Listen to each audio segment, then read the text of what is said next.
After dinner, they all moved to the living room where servants served desserts and drinks. Kaden and Maya had a mission, and after one drink, they went to take a stroll in the garden before heading to bed. Before calling it a night, Kaden and Maya planned to roam through the pack house of the Red Moon Pack, looking for an opportunity to eavesdrop on some conversations from the Omegas, or maybe even join in and ask questions. Damon's wolf fidgeted, craving to inhale the sweet, citrusy scent of freesia and locate its source, despite Damon telling him it wouldn't happen.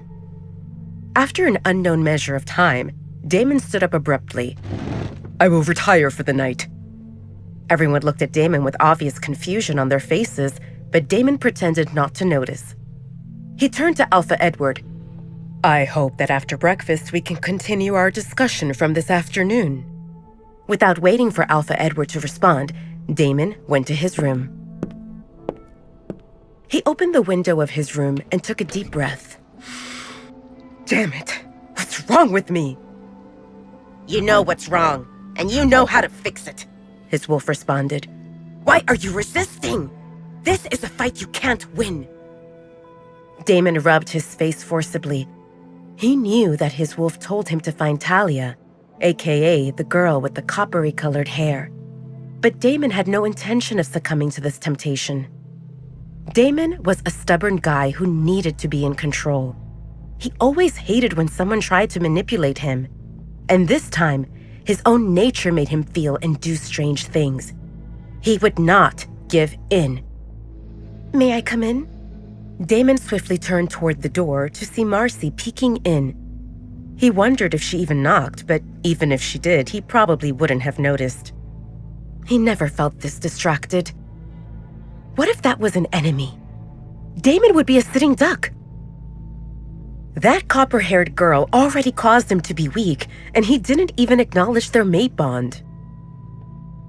For Damon, this only proved that the girl was dangerous, and he should stay away from her. No matter how tedious it felt to fight against his urges, it seemed better than being dead. "Why are you here?" Damon's sour mood showed. Marcy took his question as an okay to enter. She closed the door behind her and walked toward Damon, stopping when she was one step away from him. "You look tense," Marcy said while reluctantly putting her palms on Damon's firm chest.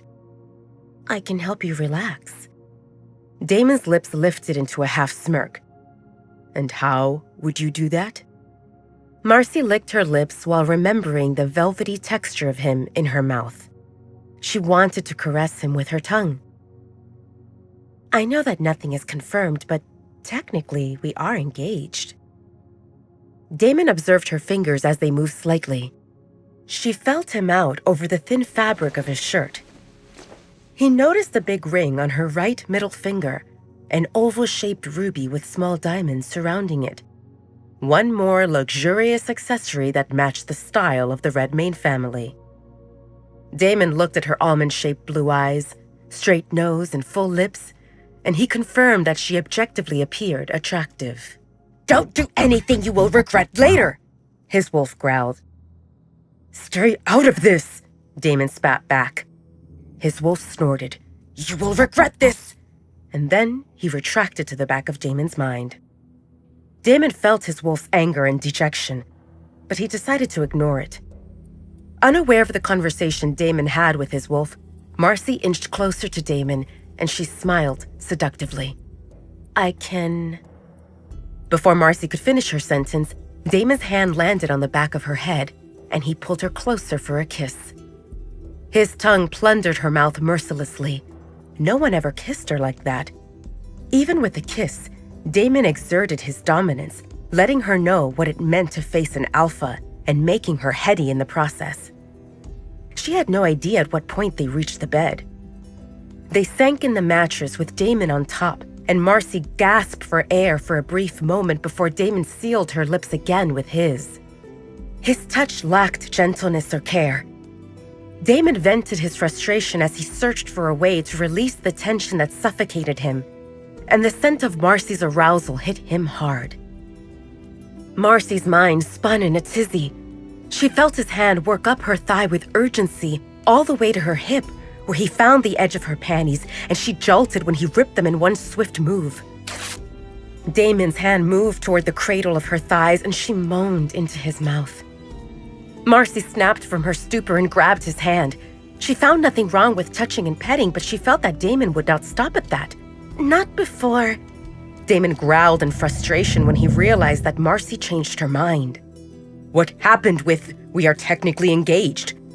Are you saving yourself from marriage? Marcy felt flustered, and it took her a few long seconds to collect herself and respond. Not necessarily marriage, but I at least need to know that we are going in that direction. We can do other stuff. Damon shook his head in disapproval. He pushed himself off the bed and ran his hand through his hair. Marcy pissed him off.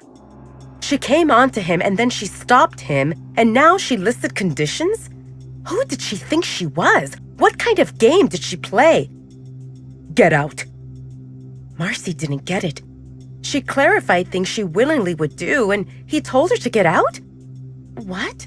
I said, get out! Marcy looked at Damon's eyes, which stirred with violence, and she swallowed hard. Other than feeling scared shitless by Damon's overwhelming alpha's command, she felt convinced that Damon would kill her if she didn't obey right that instant. Marcy scrambled off the bed and dashed out. Damon returned to the window and leaned over the windowsill. He looked at the crescent moon and exhaled in frustration. Is this what you planned for me? Damon asked under his breath, even though he knew that the moon goddess would not respond. She never responded. They said that the moon goddess had a plan for everyone, that everything had a purpose, but Damon doubted it. What purpose did his parents' unexpected deaths serve? What purpose did his best efforts for the Dark Howlers Pack serve, only to be labeled as cruel? What purpose did being the alpha of the largest pack serve, when so many others wanted to manipulate him? What purpose did his power serve if he had to play by the rules others set? And finally, what purpose did finding his mate serve? Damon didn't want any of it. If he had one wish, he would want to become a nobody, invisible, someone who could move without being noticed or coveted. He would live a modest life and do whatever he wanted to do, when he wanted to do it. And this, no matter how Damon looked at this, it seemed that the moon goddess set on torturing him. Damon often wished to escape from everything, but those were only fleeting thoughts he knew would never come true. The responsibility for the Dark Howlers Pack ingrained itself into Damon, and he would never be able to leave. Tens of thousands of people looked up to him, their alpha. They relied on him to keep them safe and lead them to a better future, and that's what Damon swore to do. Hey, can we talk? Damon spoke to his wolf, only to meet silence in response. Damon felt that his wolf sulked in disapproval of what just happened. Well, nothing happened. But if Marcy didn't stop him, it would have happened. Damon threw his arms in the air angrily. Fine. Stay quiet. Wait, that's not the end. You've just had a free taste.